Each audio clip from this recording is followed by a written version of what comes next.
오늘부터 살펴볼 신명기 25장은 모두 6가지 항목으로 되어 있는데 오늘 전반부에 나오는 세 항목을 살펴봅니다.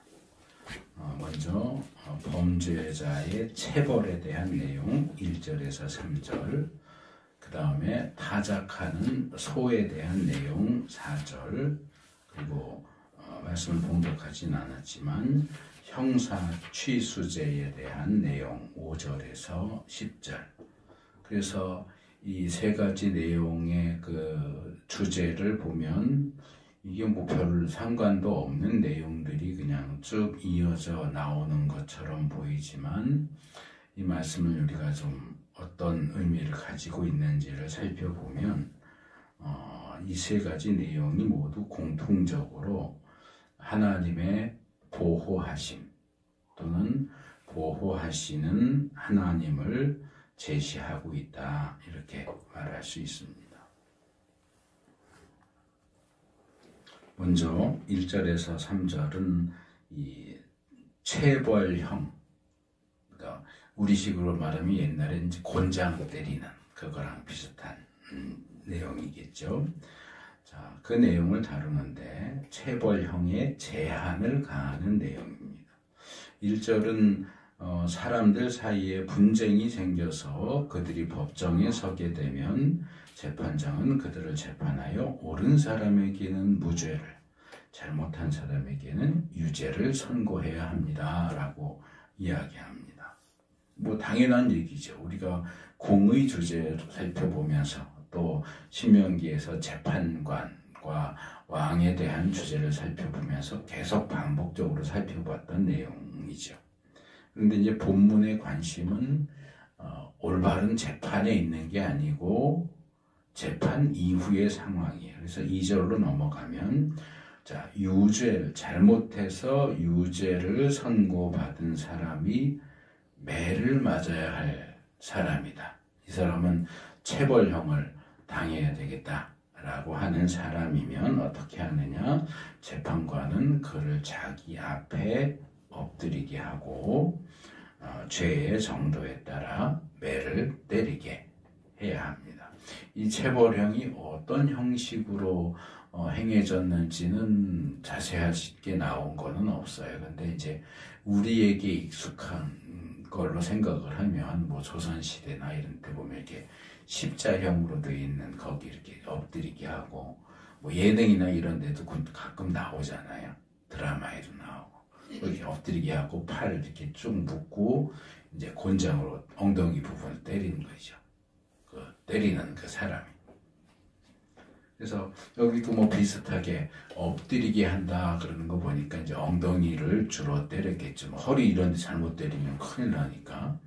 이제 그렇게 재판장이 너는 뭐 매 몇 대 이렇게 이제 선고를 한 재판장이 보는 앞에서 이제 체벌형을 내리도록 해라 라고 이야기합니다. 저도 이제 이 본문을 준비하면서 처음 알았는데 고대 이스라엘의 사법제도에는 범죄자를 감금하는 형벌이 없었대요. 그러니까 현대 사회에서는 뭔가 범죄를 저질러서 잡혔다 그러면은 그들에게 내려질 수 있는 형벌이 뭐 있습니까? 그냥 대표적으로 들면 뭐 벌금형, 돈을 내도록 하는 거, 그 다음에 체벌형은 오히려 현대에는 별로 없긴 하죠. 그거보다는 감금형 또는 사형.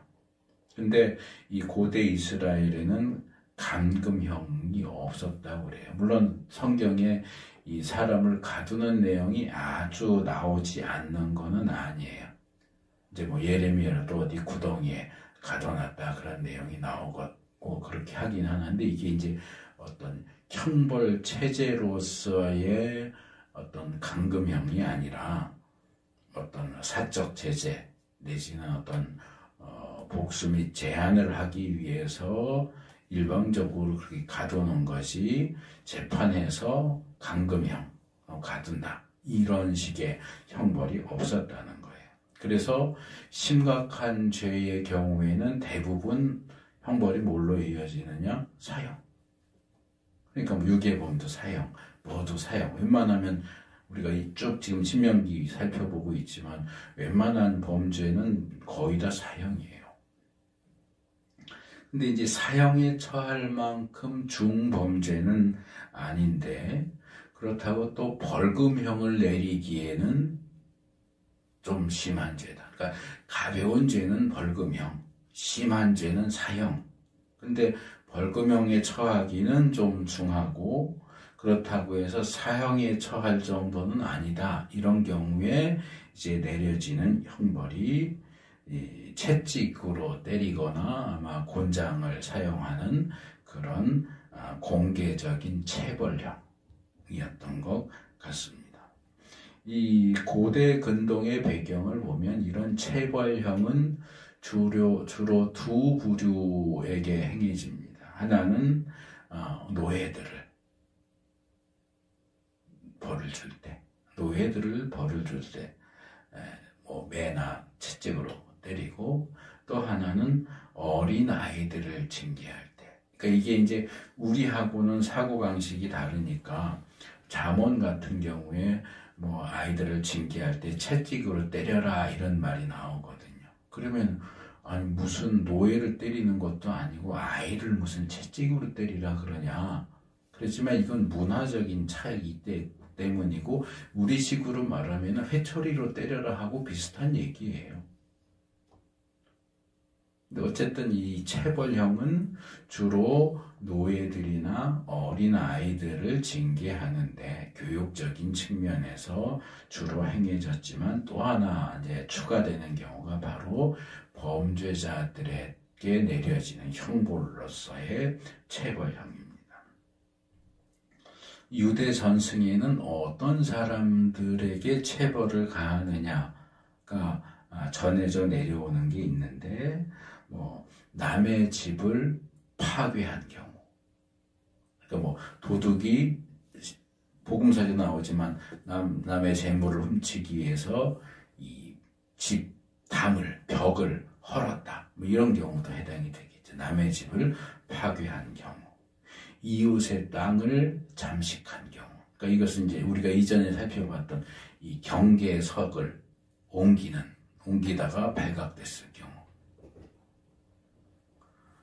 그리고 빚 때문에 사람을 잡아다가 노예로 팔았을 경우, 그리고 빚쟁이를 속인 경우, 또 절도죄, 남의 양을 훔쳐다가 낙인을 수정한 경우. 그러니까 이제 양에다가 이게 주인이 누구야 하는 그 주인의 표식을 이렇게 불에다 이렇게 달고 가지고 이렇게 찍는데 그걸 훔쳐다가 뭔가 조작을 해서 자기 낙인으로 이제 바꿔 찍는 경우. 그러니까 이건 절도죄, 뭐 사기죄 같은 것 이렇게 중첩된다고 볼 수 있겠죠. 이런 경우들의 체벌형을 행했다 하는 그 이야기가 전해 내려옵니다. 그래서 구약에는 체벌형이 언급된 경우가 딱 한 번밖에 없어요. 우리가 얼마 전에 살펴본 내용 22장에서 22장 18절에 보니까 자기의 새 신부가 자고 나서 보니까 처녀가 아니었다 라고 소문을 퍼뜨렸다가 그 신부의 아버지 장인이 처녀였다는 증거를 가지고 와서 재판을 해서 이 새신랑이 허위 사실을 가지고 그 여자의 자기 새 신부를 농락했다 하는 것이 밝혀질 경우에 장인에게는 벌금을 물어야 되고 그리고 매를 맞도록 그렇게 체벌형을 규정하고 있습니다.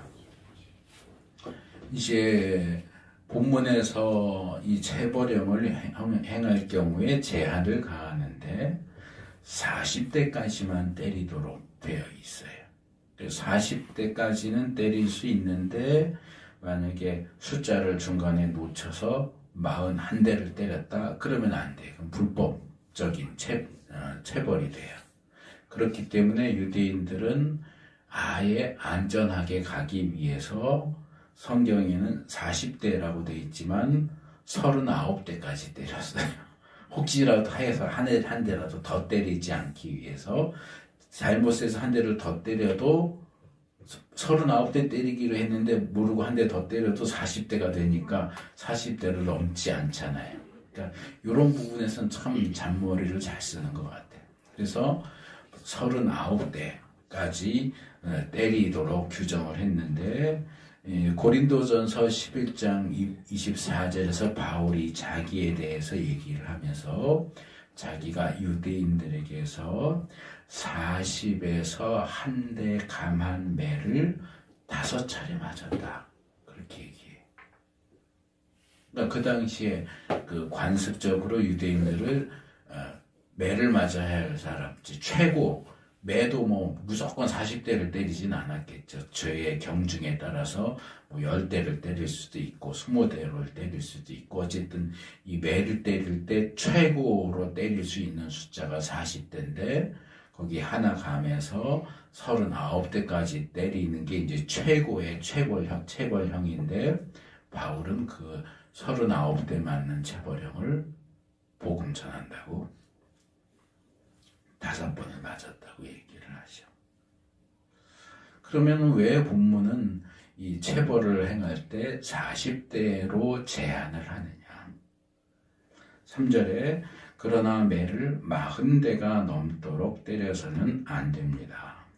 40이 넘도록 때려서 당신들의 결례가 당신들 앞에서 천히 여김을 받아서는 안 됩니다. 라고 제한을 가하죠.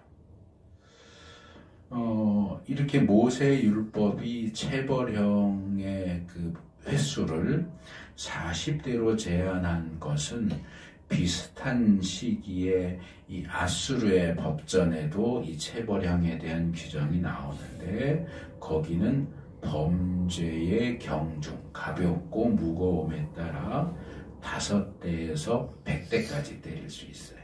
그 최소가 5대고 최대가 100대예요. 그런 것과 대조되죠. 왜 성경은 40대, 100대까지가 아니고 왜 40대냐? 어떤 학자는 이 40대로 제한하는 이유가 뭐겠느냐 하는 걸 논하면서 그 매를 40대까지 때려서 사람이 죽을까봐 매 맞다가 죽을 것 같으니까 그 이상은 때리지 마 이렇게 한 거는 아닐 거다. 물론 얼마나 세게 때리느냐에 따라서 40대까지 맞고서 죽는 경우도 아예 없다고 보기는 어려워요.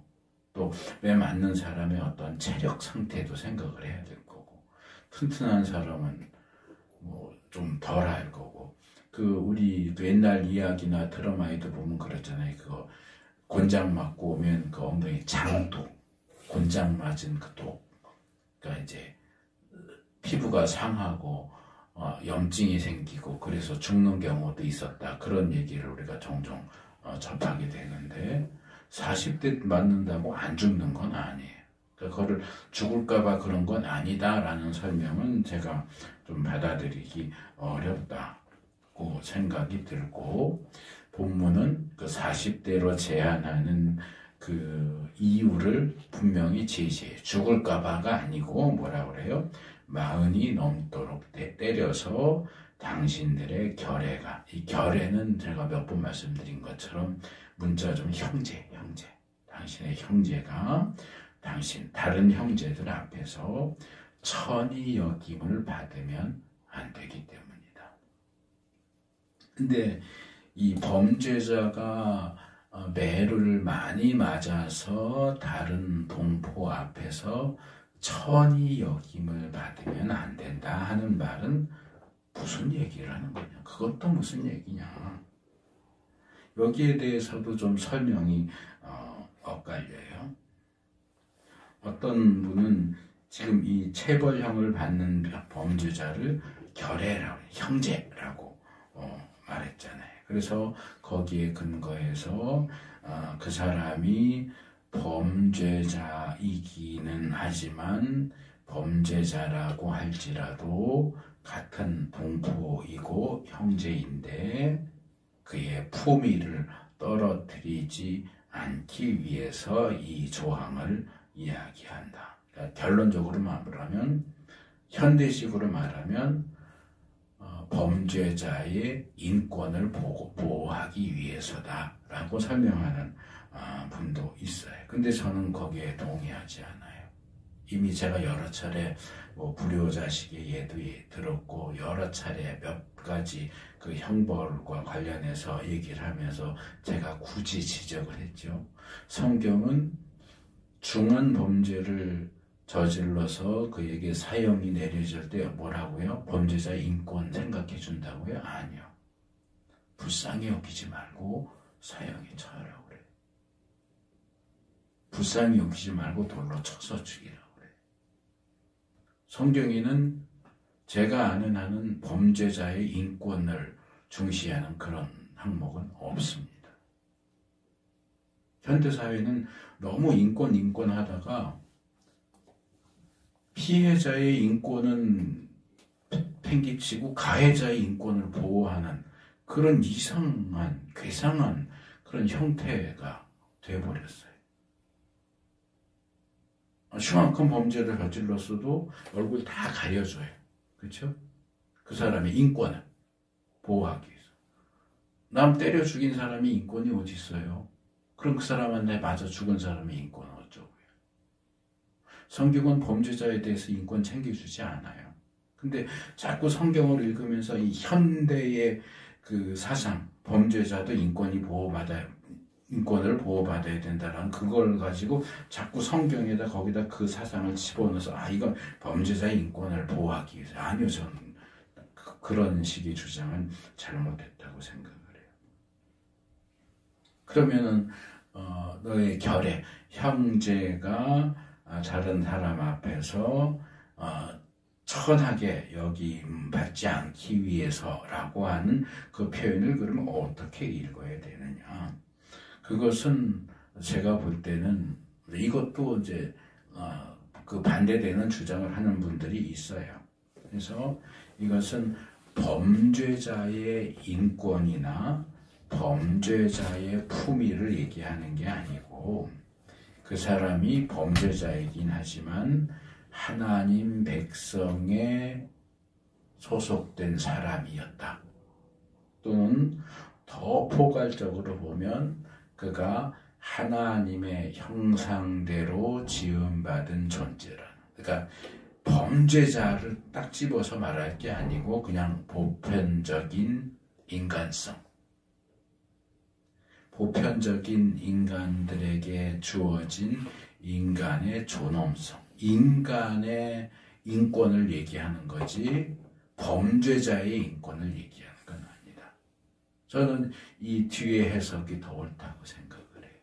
그러니까 성경이 인간이 타락해서 인간이 태초에 인간 아담 하와가 선악과를 따먹어서 하나님이 주신 그 하나님의 형상대로 하나님의 모양대로 지음받은 그것이 형편없이 망가졌어도 여전히 하나님께서 인간을 하나님의 형상대로 지음받은 존재로 여기시는 것처럼 타락한 인간에게도 여전히 하나님의 그 형상이 남아있는 것으로 보시고 존중해 주시는 것처럼 모든 인간에게 있는 그 인간성, 하나님의 형상을 가지고 있는 존재. 이제 신학에서는 God, 하나님, 이미지, 하나님의 형상 bearer, God image bearer라고 그래.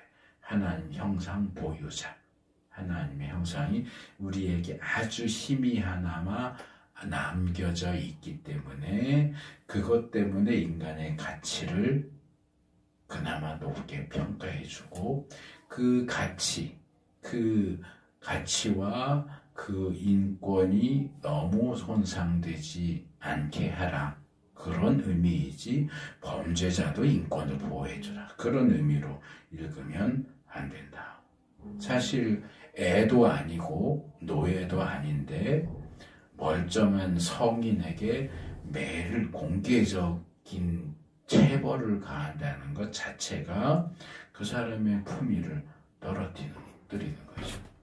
요즘 뭐 여러 가지 뭐 내란 관련해서 여러 가지 재판들이 계속 행해지고 있는데 뭐 재판 받는 사람들이나 또는 증인으로 출석한 사람들 보면 말도 안 되는 소리를 하는 사람들이 많잖아요. 근데 이 정식으로 재판을 거쳐서 뭐 유죄, 무죄가 선고되고 형벌을 뭐 무기징역이든 사형이든 뭐 10년이든 이게 이제 선고가 떨어져야 되기 때문에 그냥 놔두고 말로만 이렇게 하잖아요.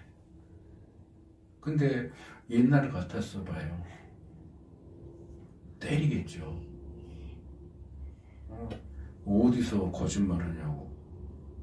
모든 사람들이 보는 앞에서 만약에 피의자를 신문하고 재판하다가 이게 계속 살살 거짓말하면은 저거 사극에 나오는 것처럼 매우 철학으로 모든 사람 보는 앞에서 후드려 패봐요. 얼마나 수치스럽겠어요. 그리고 이 때리는 것도 너무 세게 때리면 이게 엎어놓고 엉덩이를 팡팡 때리면 너무 아파서 이 관략근 뭐 쉽게 말하면 똥구멍 조절이 안 돼가지고 똥을 지릴 수도 있고 오줌을 지릴 수도 있고 다 큰 어른이 더군다나 사회적인 지위와 그런 게 있는 사람이 모든 사람 보는 앞에서 매 맞다가 똥 지렸다. 얼마나 수치스러운 일이에요. 그리고 평소에는 정말 막 얼마나 떳떳하게 얼마나 막 목에 뻣뻣하게 힘주고 고고하게 잘난 체 했는데 매 맞으니까 아이고 잘못했어요. 그만 살려주세요. 이러고 막 벌벌거리면서 빈다. 나중에 자기가 스스로 생각할 때 얼마나 수치스럽게 여겨지겠어요. 이게 이 때리는 형벌은 사실은 벌금형이나 가두는 형벌보다 굉장히 원초적이고 강렬한 형벌이에요. 폭력을 행사하는 거죠. 즉 범죄자이지만 그에게 공적인 폭력을 행하는 거잖아요. 그래서 비록 인간이 타락하고 범죄했다 할지라도 여전히 그는 하나님의 형상을 소유하고 있는 존재이니만큼 하나님의 형상대로 창조된 피조물인 인간의 존엄성을 최소한도로 지켜줘라. 그런 점에서 저는 이 1절에서 3절 이 범죄자의 체벌에 대한 내용은 인간의 존엄성을 보호하시는 하나님의 모습을 보여주고 있다라고 봅니다. 자, 두 번째 단락 4절 한 절인데요. 짧고 간단하게 얘기하죠. 곡식을 밟으면서 타작하는 소의 입에 망을 씌우지 마십시오. 이 내용은 모세오경에도 이런 비슷한 내용이 나오지 않아요. 여기만 딱 한 번 나와요. 아주 독특한 규례죠. 근데 이 규례를 이해하려면 이 배경적인 어떤 관습을 우리가 이해를 해야 돼요. 자, 소가 곡식을 밟으면서 타작한다는 얘기가 무슨 얘기입니까? 이거는 이제 고대 근동에서 이 농사를 지으면 거기는 논농사가 없고 거기다 밭농사이긴 하지만 그냥 우리 이해하기 쉽게 그냥 벼 생각을 해봐요. 자, 농사를 지어서 곡식이 다 익으면 어떻게 해요? 수확을 해야죠. 가지고 가서 이렇게 베잖아요. 거기서 바구니 들고 가서 그 나달만 따지 않잖아요. 저 다 이렇게 낫으로 베서 곡식단을 묶잖아요. 그러면 이제 그 다음에 그거를 이 곡식단에서 곡식 나달갱이를 따로 떼어내야 되는데 그거 손으로 이렇게 하나씩 둘씩 이렇게 따내지 않잖아요. 그럴 때 쓰는 게 이제 탈곡기죠. 고대 이스라엘에선 탈곡기를 어떤 형태의 탈곡기를 썼느냐 하면 이 나무판에다가 날카로운 돌을 이렇게 박아가지고 거기다 놓고 이렇게 훑는 거예요. 그러니까 조금 더 발달됐으면 못 같은 거 박으면 더 쉽겠지만 쇠로 된 못이 흔하지 않으니까 돌조각, 날카로운 돌조각, 이게 뭐 또 모습도 모양도 일정하지 않겠지만 어쨌든 날카로운 돌조각들을 널판에 이렇게 박아가지고 이 곡식단을 거기다 놓고 이렇게 훑어요. 그럼 이제 나달갱이가 떨어지잖아요. 근데 탈곡이 그걸로 끝나지 않잖아요. 그 다음에 나달갱이를 껍질을 벗겨야 되잖아요. 이걸 어떻게 벗겨요? 이제 그게 그 사사기에 나오는 입다 얘기도 이제 거기서 나오는 거예요. 기드온 얘기가 거기서 하나님의 여호와의 사자가 자꾸 입다라네. 기드온은 사사로 부를 때 기드온이 뭐 하고 있었다고 그래요? 곡식알갱이 껍데기를 벗기고 있었어요. 근데 어디서 벗기고 있었대요? 포도주 틀에서요. 포도주 틀은 포도주 거기다 이렇게 포도 넣고 뭐 사람이 들어가서 밟든가 아니면 이제 뚜껑을 덮어서 그거를 꽉꽉 위에서 밟아가지고 포도즙을 내는 건데 거기서 어떻게 탈곡을 해요? 이제 거기서 기드온이 어떤 성향의 사람인지를 볼 수 있는 거예요. 보통 껍데기 벗기는 일을 어떻게 하느냐? 거기서 이 각축이 동원되는 겁니다. 나귀나 그 당시 말은 별로 흔하지 않았으니까 나귀나 소를 동원해서 이 발굽에다가 이렇게 천 같은 걸 씌우고 마당에다가 말하자면 멍석 깔고 거기다 나달갱이 쭉 깔아놓고 거기로 왔다 갔다 하는 거예요. 그러니까 곡식을 밟으면 그 짐승의 그 무게 때문에 이 껍데기가 이렇게 이그러지면서 벗겨진단 말이에요. 그게 껍데기 벗기는 방법이에요. 그러니까 짐승을 끌고 이 발에다가 그 헝겊, 천 이렇게 씌우고 계속 그 위를 계속 돌아다니게 하는 거예요. 왔다 갔다 하면은 이제 어느 정도 되면 또 골라내고 그 다음에 키질 하겠죠. 키질해서 껍데기 날려보내고 알고 따로 모으고 또 안 벗겨지지 않은 거 다시 모아서 또 하고, 그게 이제 곡식을 이용한 탈곡법이에요. 근데 이 짐승이 왔다 갔다 하면 힘들잖아요.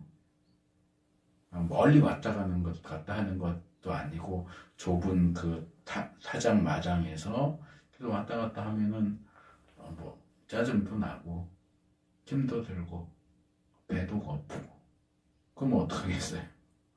자기 앞에 있는 게 다 곡식 나달갱이니까 거기 입질하겠죠. 이렇게 혀 내밀어서 이렇게 갖고 한 입 먹을 수도 있고. 그러면은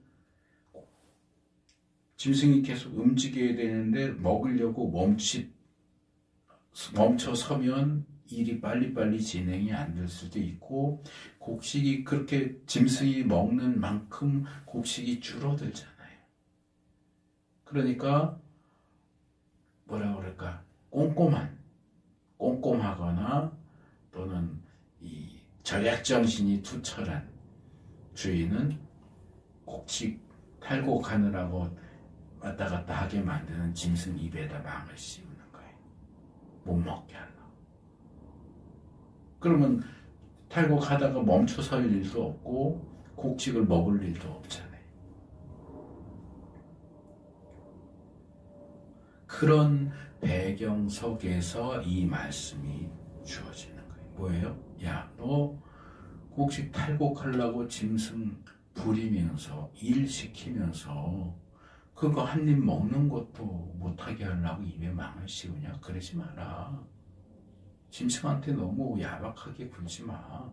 네가 일 시켰잖아. 그러면 좀 먹을 수도 있게 좀 놔둬. 일을 시키는 짐승의 어떤 본능적인 원초적인 그 욕망과 또는 필요를 강제로 막지 말아라.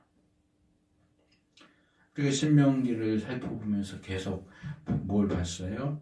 신명기가 계속 꾸준하게 뭘 얘기해요? 서로에게, 동포들에게, 그리고 형제들에게, 또 특별히 약자들에게 긍휼을 베풀어라, 배려를 해라.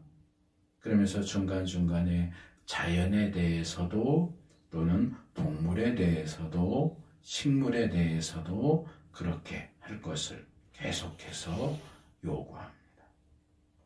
이 본문에서는 좀 더 적극적으로 짐승에게 긍휼과 배려를 베풀라고 얘기합니다. 특별히 주인이 자기의 필요 때문에 짐승에게 일을 시키면서 뭐 그걸 노동의 대가라고 말하기는 어렵지만 이러면서 짐승이 본능적으로 그거 좀 한 입 먹으려고 하는 그것조차 누리지 못하게 하는 것은 부당하다. 그래서 제가 이 자연과 뭐 동물, 식물에 대한 내용이 나오면 늘 그 자연 보호, 환경 보호에 대한 말씀을 드렸는데 하나님께서는 자신의 형상대로 지으신 인간도 귀히 여기시지만 하나님께서 직접 만드신 모든 피조물들도 역시 귀하게 여기자는 것이다. 그랬고 6절에 보면 그래서 그 여자가 낳은 그러니까 형제가 형수나 제수와 결혼해서 그 사이에서 낳은 첫 아들은 죽은 형제의 이름을 이어받게 하여 이스라엘 가운데서 그 이름이 끊어지지 않게 해야 한다. 그래서 유산도 중요한 이유 중에 하나고 그보다 유산보다 더 중요한 이유는 이름이에요. 이름이 끊어지면 안 돼요. 그러니까 형이 죽었어요. 형은 아들이 없이 죽었기 때문에 그 가문이 이제 대가 끊어지는 거예요. 그러면 동생이 형수와 결혼해서 낳은 첫째 아들은 형의 아들이 되는 거예요. 둘째의 아들이 아니고 형의 아들, 그리고 둘 사이에서 태어난 둘째 아들이 둘째의 첫 아들이 되는 거예요. 그러니까 이건 뭐냐면 형의 가문이 없어지지 않게 하려는 정책이에요.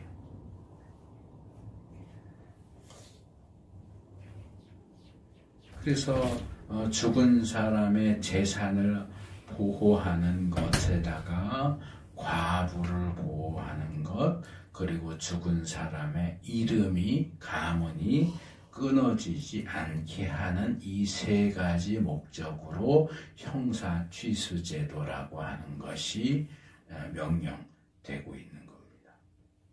여기서 우리가 주목해야 되는 것은 특별히 유산하고 이름이에요.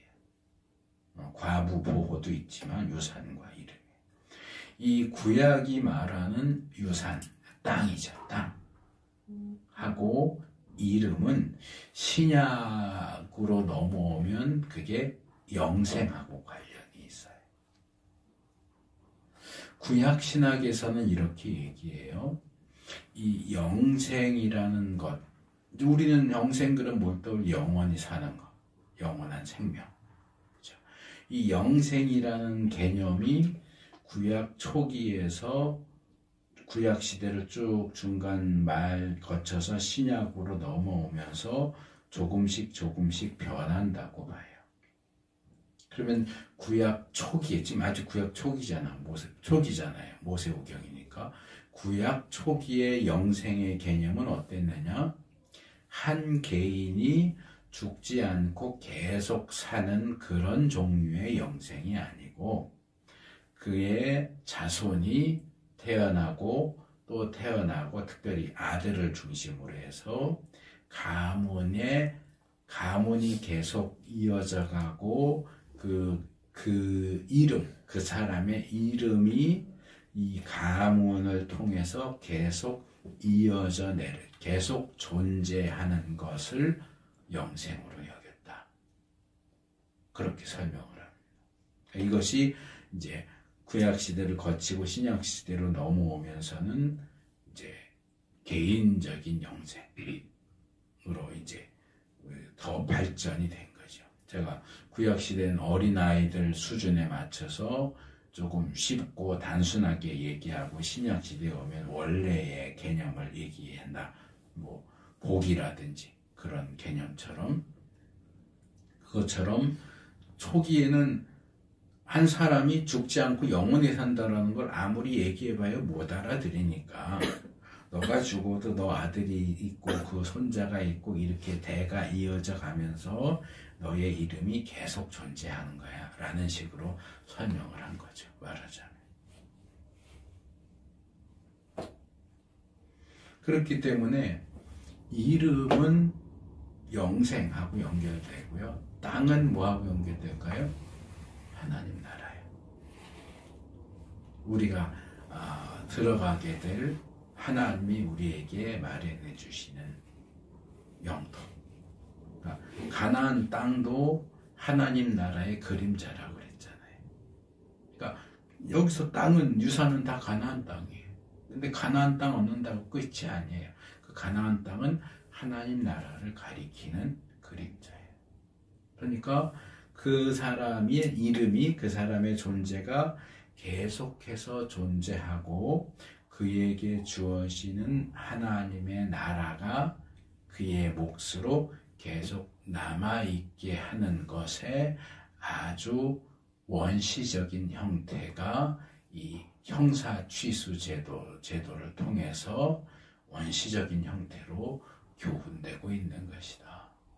이것이 시간이 흐르면서 구약으로 오면 영생과 하나님 나라로 그렇게 원래의 의미로 이야기가 되는 거죠.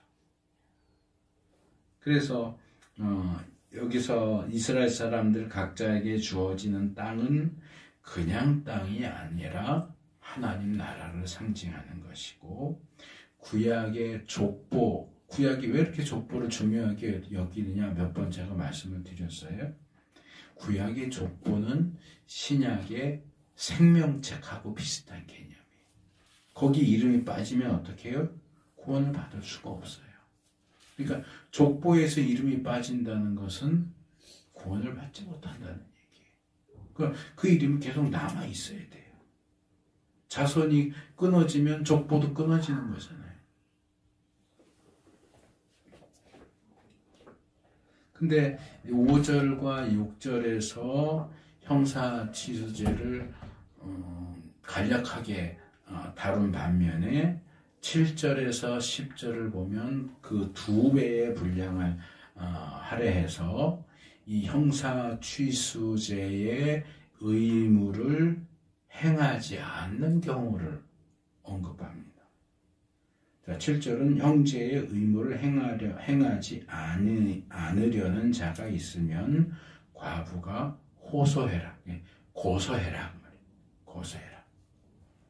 죽은 남편의 형제인데 나는 형수랑 결혼 안 할 거야, 제수랑 결혼 안 할 거야 하고 형제의 의무를 행하지 않겠다고 하면 그 사람을 법정에 가서 고소하라는 얘기예요. 그러면 장로들이 당사자들을 불러다가 권면을 하죠. 근데 권면을 해도 안 들으면 어떻게 하느냐? 이 과부가 그 장로들이 재판관들이 보는 앞에서 그 사람의 발에서 신발을 벗겨요. 신발을 벗기고 그 얼굴에 침을 뱉어요. 침을 뱉으면서 제 형제의 가문 세우기를 원하지 않는 사람은 이렇게 된다 라고 모욕을 줍니다. 그러면 이제 그 사람의 가문은 이제 대대로 신복기운 자, 신복기운 자의 가문이라고 하는 별명이 붙는 거예요. 이제 그 가문도 대대로 그 비난을 떠안고 가게 돼요. 근데 뭐 사실 현대인의 입장에서 보면 뭐 신발 벗기는 게 뭐 대수야. 요즘 사람들이 얼마나 이 관심사가 빨리빨리 바뀌는데 누가 뭐 신발 벗겼다, 얼굴에 침 뱉었다, 그게 뭐 얼마나 가겠어? 뭐 가문의 수치. 그게 뭐 그렇게 대단해? 그게 뭐 그렇게 하는 게 뭐가 의미가 있어? 근데 제가 몇 번 말씀을 드렸잖아요. 고대에는 이 수치의 문화라는 게 굉장히 강력했다. 체면. 우리나라만 해도 제가 종종 예를 들지만 조선시대 연령은 얻으려고 아들이 죽으면 며느리를 굶겨 죽였어요. 그리고 자발적으로 죽었다. 그리고 10명은 받으면 그 가문에 이득이 되니까 며느리, 남편은 아들은 뭐 병으로 죽었든 뭐로 죽었든 간에 며느리를 굶겨서라도 죽여서 이 며느리가 남편을 너무 사랑하기 때문에 남편이 죽으니까 따라 죽었습니다 하고 신고해가지고 연령운을 받으면 이 가문이 받는 혜택이 굉장히 많아요. 그게 수치의 문화에서 행해지는 거예요. 그러니까 이렇게 명예를 얻는 것과 정반대로 이 가문은 정말 나쁜 가문이다, 썩어빠진 가문이다, 이런 수치의 대상이 되는 것. 예를 들면 대표적인 매국노 이완용. 이 집안이 이완용이 집안이래. 친일파가 뻔뻔스럽게 친일에서 얻은 땅을 자기네 거라고 소송을 걸었대. 이런 식으로 욕먹잖아요, 계속. 그게 오늘날 우리 시대보다 이 고대에는 굉장히 심했다. 그 동네에서 살 수가 없어요. 옛날에는 동네도 작았고 우리 흔히 하는 말로 그 집안에 젓가락 숟가락 몇 개인지도 다 아는 사이인데 그런 사람이 우리 동네에서 나왔다? 그럼 그 동네에서 못 살아요. 이웃 동네로도 못 가요. 어디 먼데 아무도 모르는 동네 가서 살아야 되는데 그게 쉬워요. 그래서 현대에도 그게 아주 없어지진 않았지만 고대로 올라갈수록 이 공동체 안에서 이 수치의 대상이 된다 하는 것은 굉장히 치욕적인 일이고 그런 수치를 피하기 위해서 그런 손해를 피하기 위해서는 정말 무리를 해서라도 이 가문의 영광을 추구하려는 태도가 굉장히 두드러지는 것을 볼 수 있습니다. 그런 점에서 본문의 그 조치는 고대 사람들에게는 굉장히 강력한 제재예요. 그래서 제가 좀 전에 구약시대 사람들에게 이 이름이 어떤 의미이고 땅이 어떤 유산이 어떤 의미인지를 설명했는데 이 신벗긴 자의 집이다라고 하는 것은 유산도 다 뺏기고 이름도 다 뺏기는 완전히 정반대의 상황이다. 이렇게 생각할 수 있어요. 그러니까 하나님 백성에서 쫓겨나는 거고 구원받을 수 없게 되는 거랑 똑같은 거예요.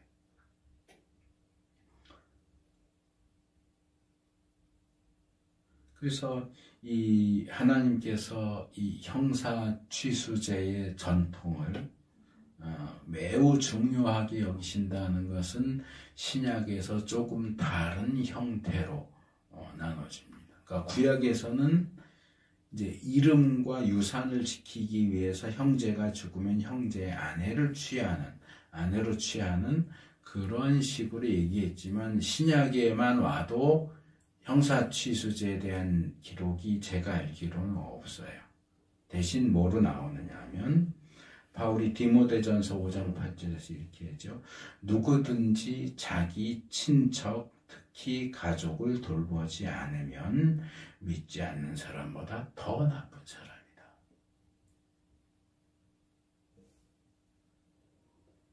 대부분 그냥 이것을 그냥 가족 이렇게 읽지만 가족 얘기하기 전에 신약 시대도 비슷하거든요. 이 대가족 제도이기 때문에 그냥 핵가족인 가족, 아버지, 엄마, 아들, 딸로 된 핵가족이 아니고 가문이에요. 친척이에요. 그래서 구약시대 마찬가지로 신약시대도 기본적으로 대가족 제도였고 이 본문은 이 대가족을 전제로 얘기하는 거예요. 내 가족만이 아니라 친족, 친척, 그리고 믿음 안에서 형제, 자매된 교회 공동체를 이 범주에 포함시킬 수 있습니다. 오늘 본문을 통해서 이 포괄적인 측면에서 인간의 존엄성을 지켜주고 자연과 동물을 보호하고 가족과 친척을 돌볼 것을 요구하시는 하나님의 모습을 보게 됩니다. 우리를 보호하시는 하나님께서 우리에게도 보호하는 자가 되라 라고 요구하십니다. 욥이 이런 고백을 했던 내용이 욥기 29장 12절에서 17절 좀 길지만 본문 그 메시지하고 딱 들어맞기 때문에 제가 이 말씀을 맺고 싶습니다. 내게 도움을 청한 가난한 사람들을 내가 어떻게 구해 주었는지, 의지할 데가 없는 고아를 내가 어떻게 잘 보살펴 주었는지를 자랑하고 다녔다. 비참하게 죽어가는 사람들도 내가 베푼 자선을 기억하고 나를 축복해 주었다. 과부들의 마음도 즐겁게 해주었다. 나는 늘 정의를 실천하고 매사를 공평하게 처리하였다. 나는 앞을 못 보는 이에게는 눈이 되어주고 발을 저는 이에게는 발이 되어주었다. 궁핍한 사람들에게는 아버지가 되어주고 알지도 못하는 사람들의 하소연도 살펴보고서 처리해 주었다. 악을 행하는 자들의 턱뼈를 으스러뜨리고 그들에게 희생당하는 사람들을 빼내어 주었다. 우리의 삶이 이렇기를 축복합니다.